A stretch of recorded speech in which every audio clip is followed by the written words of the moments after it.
So, good morning, good evening, good afternoon, and welcome to another scene for Darkness in Dublin, the Changeling venue, where we have the Bambi. Pepper is walking home. He's looking a little listless, looking a little downtrodden, but is walking home. And I guess here's the really important question: is rides inside or out?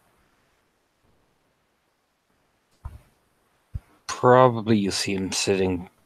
Probably, yeah, I would say sitting on the one of the deck chairs outside, just lazing back.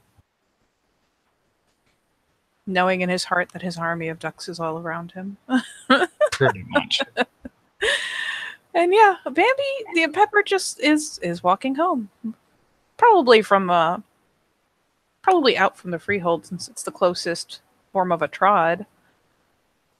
But yeah, is has picked herself out of the woods and the trees and is just kind of ambling without any of her usual energy, her usual pep, none of that vim and vigor. Um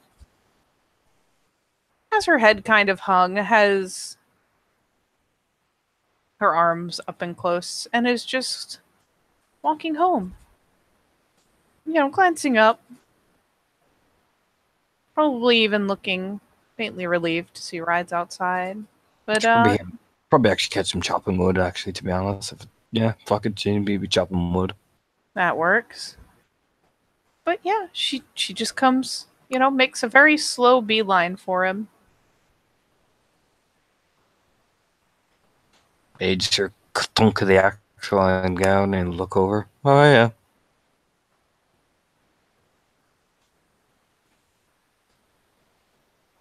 She kind of pauses as she gets close, as he is still swinging an axe. You right? What's up? Thunk. Cleaves one of the things in half. And she just kind of watches, little detached like, and looks back over and up at him.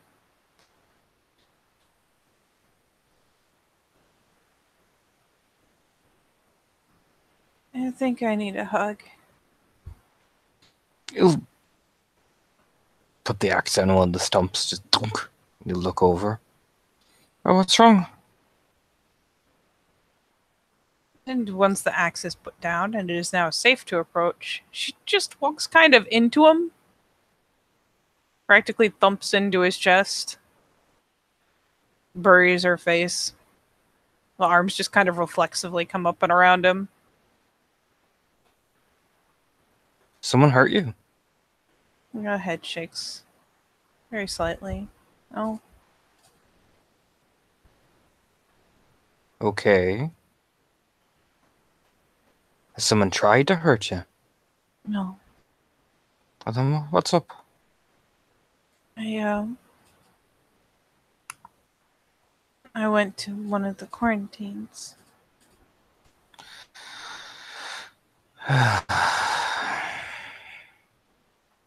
I didn't Why did you do that? I didn't go in. Just wanted to talk to Crib. Okay.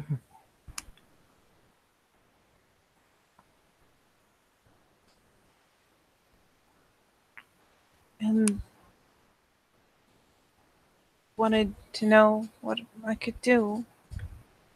What any of us could do about everyone being sick. Mm-hmm.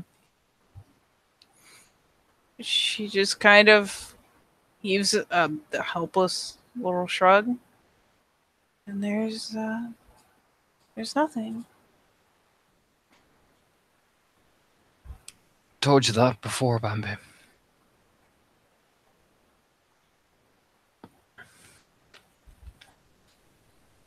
It's not the same. It is. They're riddled with plague. There's nothing that can be done for them. I thought there had to be something bigger.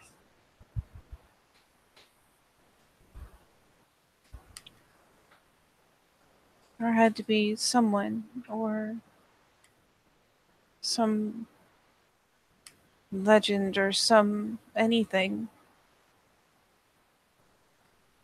So what, going to this dragon graveyard with Freygar is a big waste of time, is it? I don't know. Does he seem to think so? Barbara doesn't. I'm talking about Crib. The head kind of ducks back down against his chest again. I take that as a yes then.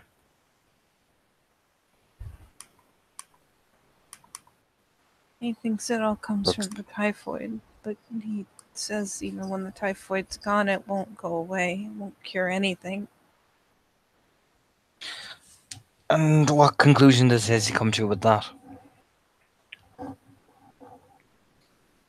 That's not how it works. Killing a typhoid doesn't make the people who are already sick better. Okay. I mean, so maybe this thing in the graveyard might. We just thought maybe we'd learn something. There's just the only way they stop dying was just to put all of their dead somewhere safe and stay far, far away from it. But there might be something there that we hadn't learned before. She kind of squeezes into him. I hope so. I thought something like, I don't know, like the Holy Grail, even just anything that people dreamed of that would cure anything. But he said that the way it is, it infects everything, and it would just infect something like that. It would just spread it and make it worse. It would kill the dream. I should now roll willpower because, to be honest, he doesn't want to say this. Like a champ, Rise remains silent. Just stroking her hair.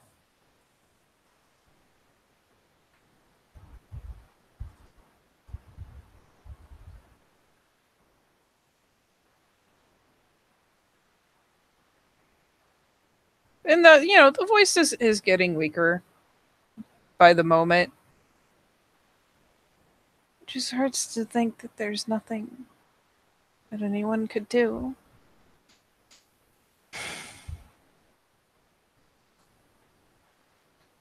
Yeah.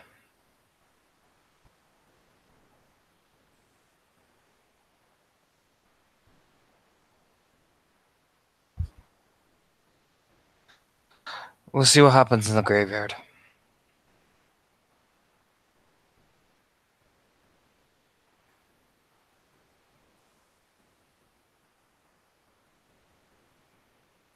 Is he still wanting to come along, or has he said no? I don't think he sees the point in it. I don't think he thinks it'll work. I don't think he thinks it works like that. Well, his lot. Yeah.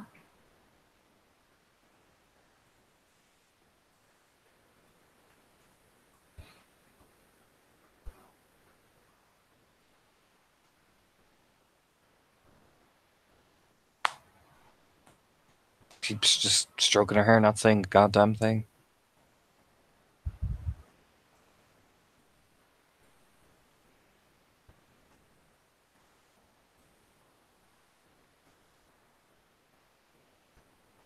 And she kind of dissolves a little bit. What are we gonna do? What you mean?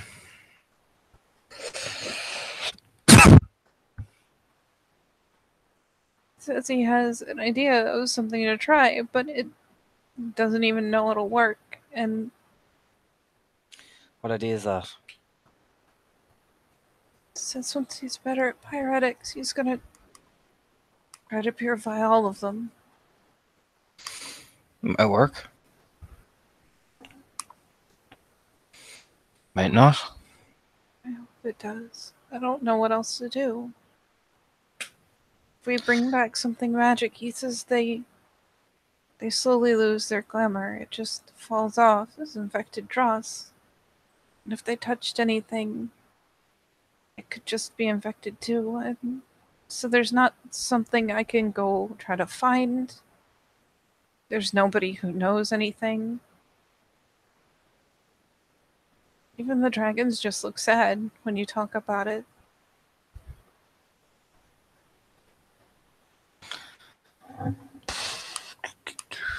We'll power all over again. And she's not like breaking down into like a sobbing pile, but she's started kind of spilling over. He just strokes her hair, gently shushing her because look at those rolls, Katie. I need to look at these rolls. Look at those rolls. Jesus. Like a fortress. Oh God. What? That's like 4 successes on both of them. Yep. Fucking A. And I put the... guess what diff I put it at? The diff 8? Yep. He just keeps stroking her hair. You know, again, he's not being cold or detached or any of that shit. No. He's just, again, very caring, very comforting. Letting her just cry it all out.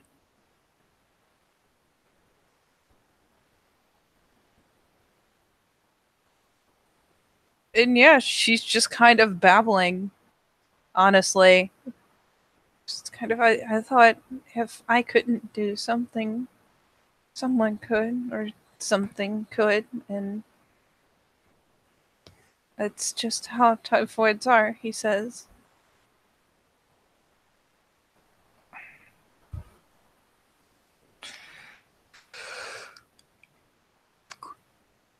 We take a breath. A long breath.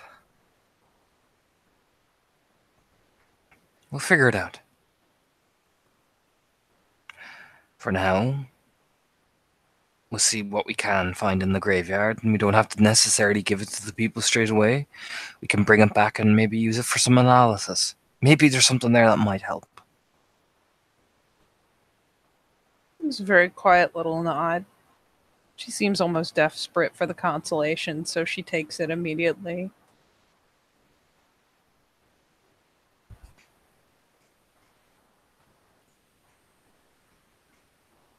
Surely something has to be living there by now.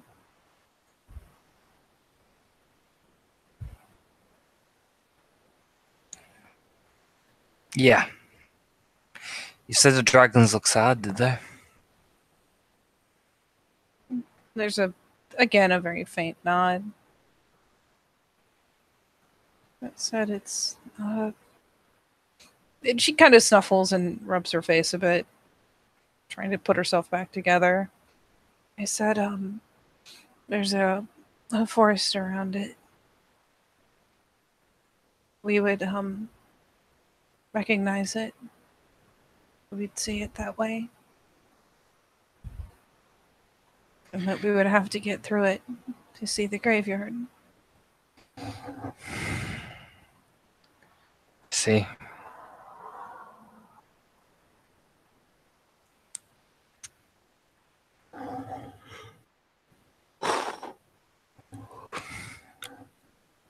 Do you still want to go? Again, it's small but decisive little nod. Yeah. Yeah, there has to be something we can learn or use. Again. There's too many people that are sick for me to just accept that there's nothing I can do. Who? One. Doesn't say anything. Just stroking her hair. Gently shushing her. Like, you know, like, shh, it's alright, it's alright.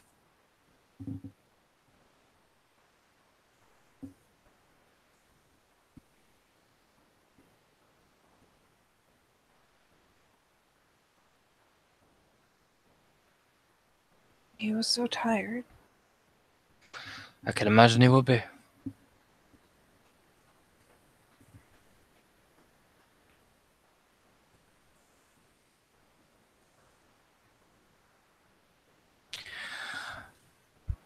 I imagine he would be.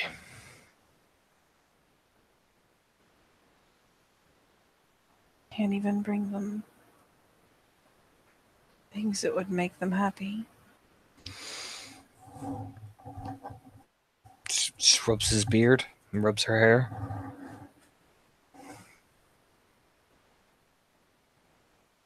Said, if they had things like music, they had things that they could create with that they could use off each other and make more of the tainted dross. That even their cantrips would make the air sick, make people outside of the quarantine sick.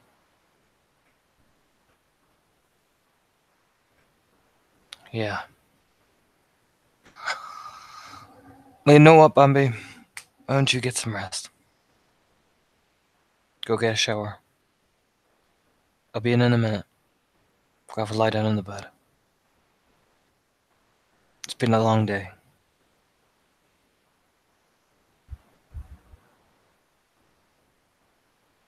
And their grip loosens a bit, but lingers.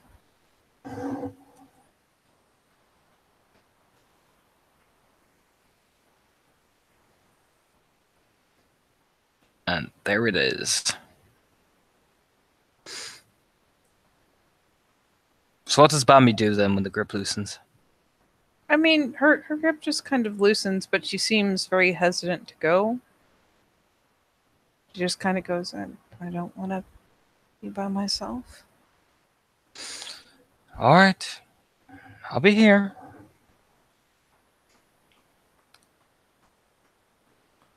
I'll be right here.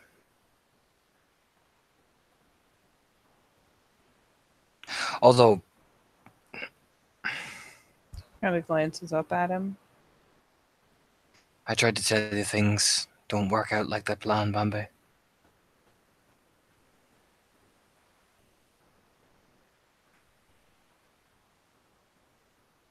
Can you sit back and be okay with the idea that many people just Do I look like I'm okay with it? no? There's your answer then.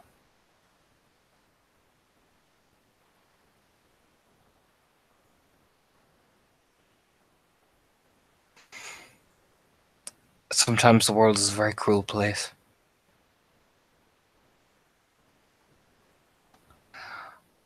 That does mean maybe we might find something in the dragon graveyard that could help cure the plague. Maybe it might take years to do that.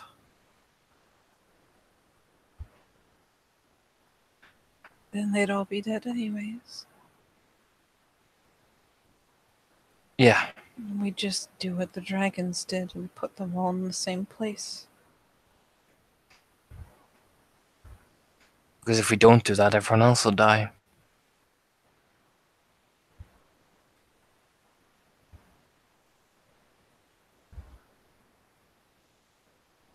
I just want to hope there's something better. Hope is a very fragile thing.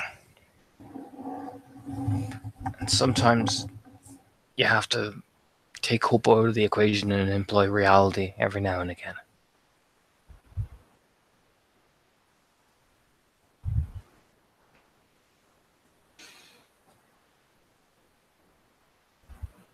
And if reality just means that all those people have to die, locked up,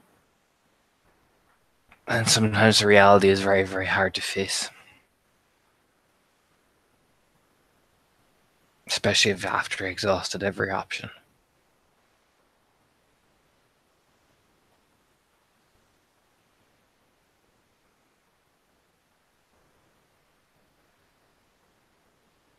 there has to be something better.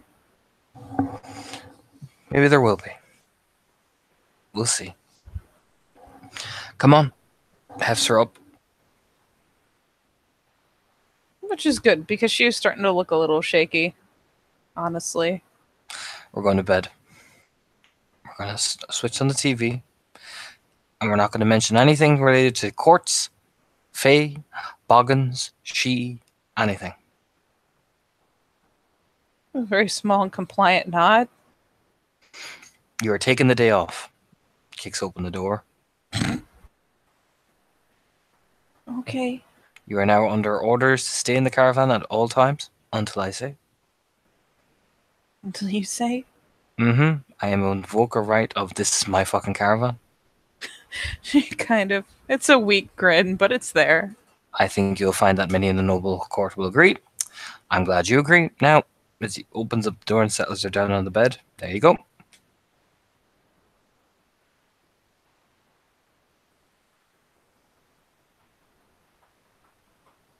She kind of watches him, honestly, kind of studying his expression. Particularly as he goes on this particular tangent. He's keeping, I'll give this to you for free. He is keeping you occupied. Man does rights have opinions, but you are Bambi and he does not want to hurt your feelings. And she will not push. She just placidly accepts all of it and lets it go. Because at least he's trying. He's trying so hard. And especially once he plunks down and she manages to curl up into him, she... Again, it's just that she's desperate for the reassurance. So she's accepting it, whether it's shallow or not. Now, you are going to sit there. I am going to make you food. I will be back in 2 shakes of landtail, but you are not to move from the spot, or I will get mad, and then there will be no scrambled egg for you. I'll eat it all, right in front of you. Okay. Nods. 5 seconds later, he's back with scrambled egg, right in front of your face. Ugh. She has scrambled egg. Now you sit down there, young lady, and you eat. You think about what you did. What? Hands on hips. Okay. That's good. Better. She just seems very bemused, but she obediently eats and does not put the plate down until she has consumed everything that's on it. And you get treated with more food and dinner, and eventually Rides will just sit you on a lie down on the bed with you and just look over. We'll figure out a way, and we'll see what we can come up with. But for now, young lady, I want you to close your eyes and listen. Do you hear the da-doom, da-doom, da-doom, da-doom of Rides' heartbeat? Yep, she curls right up into him. And eventually, mellows out and will be able to sleep. So you want to call it there, Katie? Yes. All right. So, thank you, players, for playing. Thank you, watchers, for watching. We will see you next time on another episode of Bambi Has a Fucking Breakdown because the world's not a pretty place.